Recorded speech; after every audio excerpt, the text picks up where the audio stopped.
আজি আপোনালোকৰ বাবে সজিনা পাতৰ এটা খুব ধুনীয়া ৰেচিপি লৈ আহিছোঁ। যদি আপোনালোকে এই ধৰণে সজিনা পাত ভাজি বনাই খোৱা নাই, এবাৰ বনাই খাই চাব। নমস্কাৰ বন্ধু বান্ধৱীসকল, দীপিকা কিটচেন এণ্ড ব্লগছৰ আন এটি ৰেচিপিলৈ আদৰণি জনালোঁ।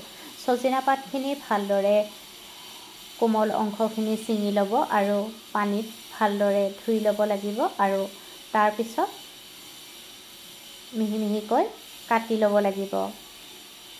যদি আপোনালোকে এনেকৈ সজিনা পাতৰ ভাজি বনাই খোৱা নাই, এবাৰ বনাই খাই চাব। খাবলৈ খুবেই সোৱাদ লগা হয় আৰু সজিনা পাত যে তিতা লাগে, এই তিতা ভাৱটো এনেকৈ বনালে নোহোৱা হয়।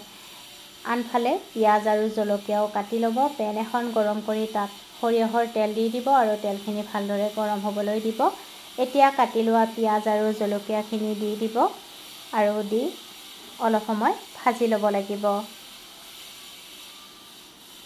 যদি আপোনালোকে মোৰ এই ৰেচিপিটো চাই ভাল পায়, তেতিয়াহ'লে ভিডিঅ'টোত লাইক, কমেণ্ট, শ্বেয়াৰ আৰু চেনেলটো ছাবস্ক্ৰাইব কৰি ৰাখিব।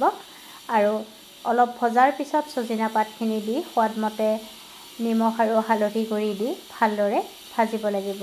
ৰেচিপিটো আপোনালোকৰ ভাল লাগিলে বন্ধু বান্ধৱীৰ সৈতে ৰেচিপিটো শ্বেয়াৰ কৰি দিব।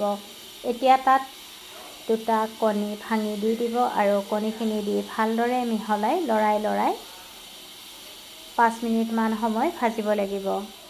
5 মিনিট ভজাৰ পিছত এয়া সজিনা পাতৰ ভাজি ৰেডি হৈ যাব।